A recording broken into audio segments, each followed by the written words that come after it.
I'm David Worley. You're watching Atheist Edge. Hi, welcome to Atheist Edge. I'm Courtney here with Steve McRae. Hi. Oh, we're finally together. I'm so excited. I'm not sure what we have to talk about. Are you okay with talking about relationships? Yeah, why not? I'm cool. Because I think you and I have both dealt with non-traditional types of relationships. So A few. I'm curious, I don't know, maybe we can just talk about it. Yeah, I mean, we've kind of discussed our prior things before, and it's kind of like, a lot of people seem to want to put labels on relationships, and I have a kind of a atypical type relationship with Sweetie that people know by now. We've been dating for about a year, and it works for both of us. We have a type of relationship that just works for me, works for her, and when people on the outside kind of look in and they go, well, I don't understand this. Well, it's not for their benefit, right? It's not because they need to understand. If I'm happy, she's happy, we enjoy each other's company, we kind of go on vacation every 3 months together. It works for us. Even though she's from Boston and I'm from LA. So there's a lot of long distance there. It's just that we have this really good enhanced friendship. And so Enhanced friendship is the term that I use for it, right? Yeah. Enhanced friendship. It's non-traditional, but I'm not a big fan of traditional things any longer anyways. We've talked about this on the show of there being different ways to be in relationships and different types of relationships. I do think that, it's whatever works for the individuals and being able to communicate clearly is the biggest hurdle for that. But I find it interesting, this trend that you see in the gay community of having kind of apparently more satisfying relationships and more satisfying sexual encounters because the roles and the stigmas around what's happening isn't really imposed because they're sort of inventing their own relationship and inventing their own sexual encounters. So yeah, it's not sheltered too. I mean, she came out of a religious background, and I have other friends that had very strict religious backgrounds. And so there's a stigma attached with any kind of sexual expression, any kind of non-traditional roles.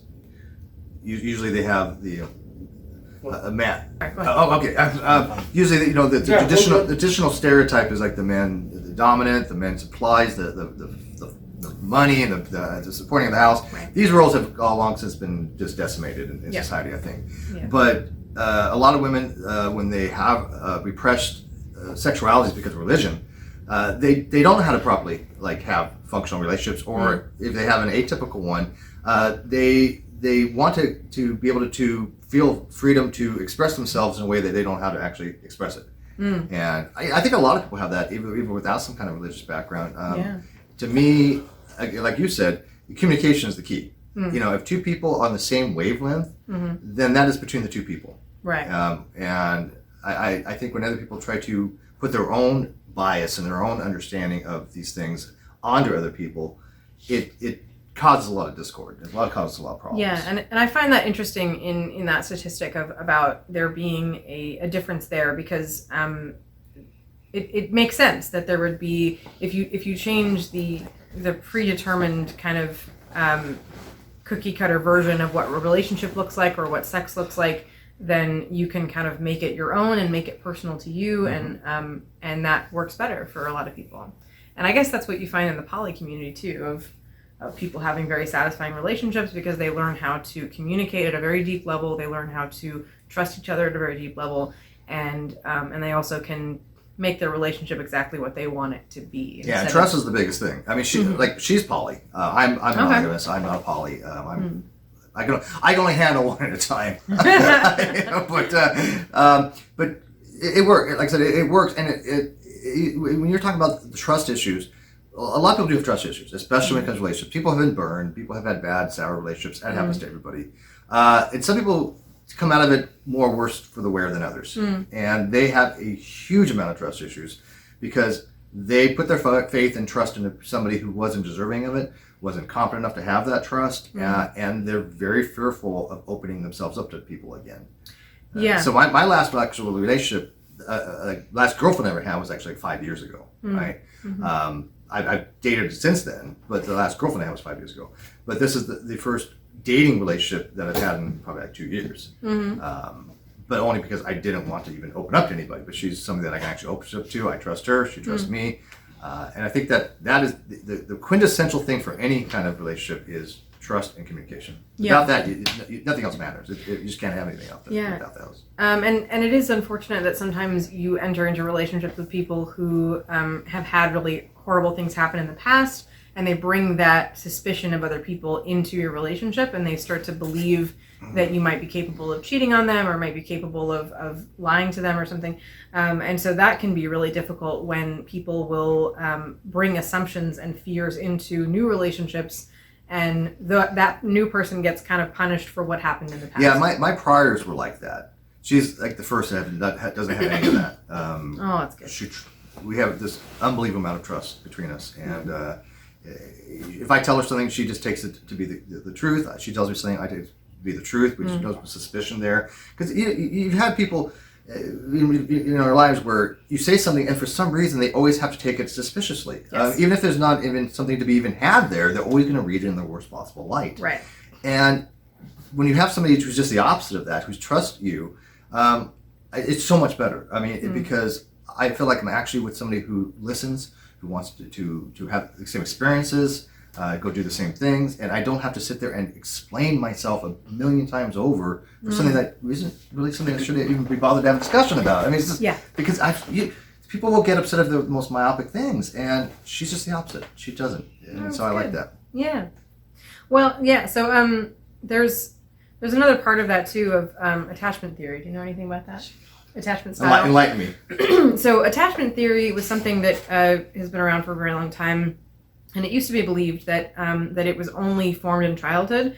So the relationships that children have with their parents, whether they feel neglected, whether they feel smothered, whether they feel taken care of, those things translate into their future relationships. That makes sense, actually. Right. So what we've learned for a long time in psychology is that the relationships you start with, whether you feel that your needs are met, they inform a lot of your worldview about the world, whether you feel like it's a just world or not, things like that, whether you can trust other people. And then the other thing, it informs the types of relationships that you seek out in your romantic lives. What we're more recently learning is that your attachment style can shift and change depending on the adult relationships you have as well.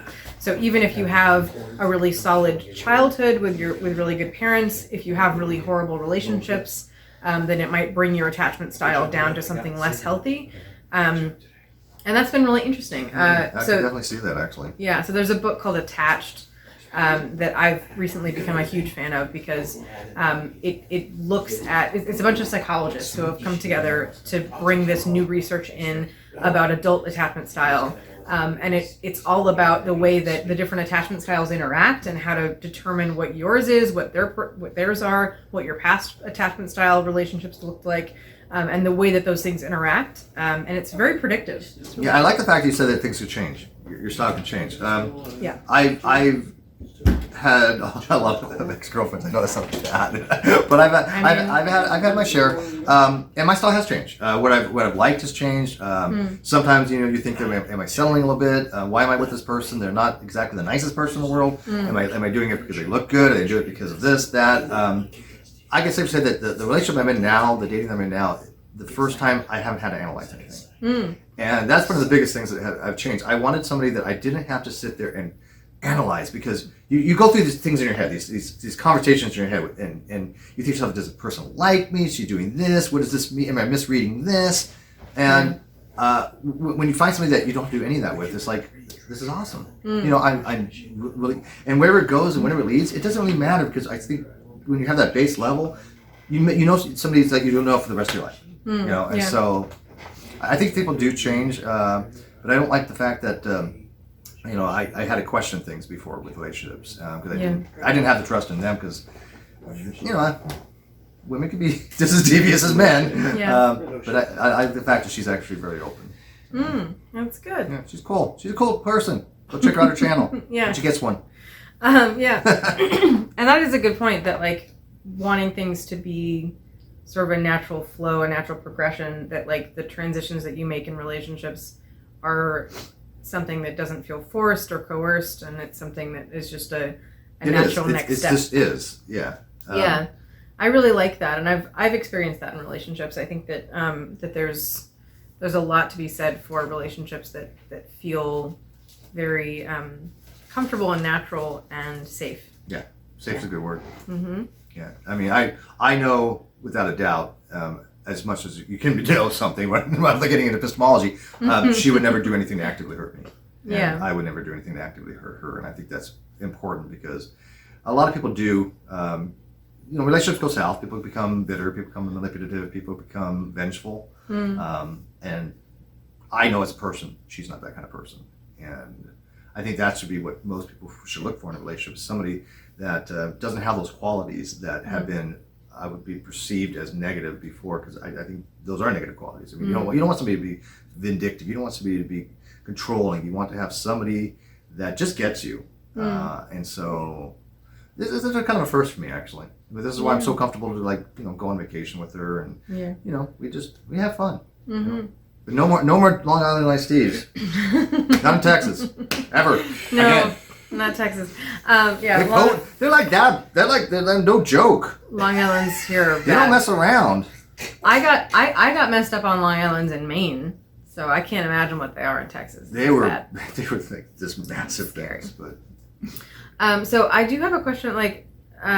I guess a lot of people are confused about the nature of your relationship. Then, I don't know what they'd be confused about. I mean, we are travel partners. We're extremely close friends. We trust each other explicitly.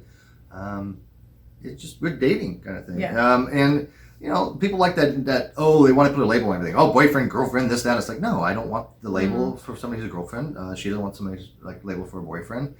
We understand it just fine. We don't think we have to owe anybody else an explanation. I've been in a place in my life where I felt that way too about being very anti-relationship and forming friendships and having different people in my life that I felt comfortable spending time with, but not in a relationship Not in a romantic relationship sense. kind of right. I've definitely dealt with that. Yeah, so I've been in that position where I was sort of anti-relationship and I think it's difficult sometimes when you meet people and it's not really the right time for you, or it's not the right fit, and that can be really difficult. But it is really nice when everything sort of comes together and you're both on the same path. And that's something that I've struggled with in relationships where me and the other person are going in different directions, or we're going at different speeds. Yeah. And we're looking at different futures, and so that's really difficult where you sort of have those conversations about how important you are to each other, and one person's sort of going faster than the other, and I don't know if that's even avoidable. No, I don't think it's avoidable, but I think it's something again that needs to be conversation. You're going to have people that have different speeds. You have different people that want different outcomes. My only thing that my outcome and her outcome was that we leave everything open and see what happens. And that's I think the best way to approach it, because you have no expectations. You're not exactly driving for anything, and that's not for everybody, by the way. I mean, there are people who say, "Look, my goal is to get married. My goal is to have 4.3 kids. My goal is, they have goals, right? And there's nothing wrong with that, Right. but that's not for everybody. Yeah. What I'm looking for, what she's looking for, right now works, and if it changes in 6 months, that no loss. Somebody who's always going to be in my life, that kind of thing. But the conversation needs to be what speeds do you want to go? Right now, we are at the same instinct speed, and that I like that. So I get what you're saying on that, because if you're looking for something more and they're not, or vice versa, there's going to be problems, because if somebody tells you, look, I don't want to be, I don't want to go too fast, I don't want to go too slow, I just got a prior relationship, then you have to listen to that person, because if you try to make it too fast, and they don't like that, there's going to be a problem, or just the opposite. Yeah. And so. Well, and the other thing is my. Speaking of going too fast, get over here. Jim. No matter what the path, I hope it ends to your happiness. That's all I care. Yeah. It already has. Look at this. I get you guys here. God. Oh, God. That's so beautiful. I love this channel. So let's bring this back to atheism real quick. I know that pretty soon we're doing a chat. We just got a response for our live chat. But, we did? Yeah. So one thing I do want to touch on. Can you stick around, Steve, or no? She can do it on her own. No, I'm good. Okay. Let's do it. I get quality time with you too. Yay. Yay. I'm taking you home, right? Or is Friendship is she taking- relationships You are want to a be thing. sweet heathen. Yeah. So is she Unless taking him it's home? up We'll- to you. Yeah, we'll worry figure it about out. that. But anyway, so one thing I do want to talk about to kind of bring it back to atheism is what's very interesting about Christian versus atheist relationships is the concept of soulmates and like being matched to each other. And I really like this topic because it's really interesting. So, I mean, you and I probably definitely agree about all of this, but I'm curious what you would think about how different that might make like a Christian marriage versus an atheist marriage. Well, I don't understand this. I do not believe there are soulmates. What I believe is people make their own type of soulmates, Yes. per se. So do I think there's some cosmic thing that says you have to be with this person? No. What I think is this. You have two people that want to work together in a relationship. And then over a period of time, there is a bond to be had, and they do share a lot of things. I mean, Yeah. I have a daughter. I was with her mom for 5 years. We still get along. We only had one fight in 5 years, believe it or not. Yeah, we never fought. But when we did, it was a good one. But You saved it for yeah, all that out at once. But I think that people build this concept of a soulmate with somebody, but saying, look, this person, I can't see myself with anybody else. Although I think deep down we all realize that it sucks to say this, but everybody's replaceable. Yeah, You well, know, and it sucks. But I do like that about especially like atheist relationships or just like the poly community as well. That when you're in a relationship, you're not in it out of commitment. You're in it because you Right. still want to be in it. Right. And so every day you're reaffirming that yes, I want to be here. And it's Yes, voluntary. this is what I want. That's the thing. It's voluntary. Yeah. I understand the poly community. I had a dear friend. Her name's Brittany Simon. She's a BDSM, poly, the whole 9 yards. She's no longer on YouTube because she's going to step back from it. Yeah. But she taught me a lot of things about that. We used to hang out together. She lived very local. Yeah. Just a friend. Wasn't dating her. Yeah. We had that discussion right early, which is supposed to have. And I had so much respect for her. Unreal, because she explains a lot of things very clearly. And I've used that actually, in this relationship with Sweet Heathen. And we learn along the way. yeah, Yeah. I actually learned and applied the tools. And so. that's Well, what- and I should say, I talk about the poly community or the BDSM community. I'm not part of either of those communities, but I love what we can learn from them in terms of I'm not in those communities communication. either, but I get it. I Yes, understand and it. I love what we can learn from them in terms of communication and in terms of being in relationships because we want to be in them, not for the wrong reasons, and choosing a person to be with for the right reasons as well. So I would love to be married one day. I really like that idea, but I totally understand what we can learn from the poly community in terms of choosing to stay in because you want to be, not out of some I'm a hit or external miss. commitment. If I get married, I've never been married, but if I ever get married, I have no problem with it. But like, she was just getting out of a marriage, right? So Right. she's not gonna jump back into another one. Yeah. So if that ever happens, great. If it doesn't, that's fine too. It's all it's cracked up to be. Stay Yeah. single. Well, on that note, I think we're gonna let you guys go because we're gonna start doing a live chat. I'm super excited about I know. you being here. I'm so excited! Yay! This was a long time in the making. You guys don't know. We've done so many Yeah. content together. We've chatted outside of stuff. He's been a very good support of mine. He's very encouraging, Huge and fan. knowledgeable. So we're super excited. It's like we're reunited twins or something. My new bestie, Texans. Yay! Have a good day, guys.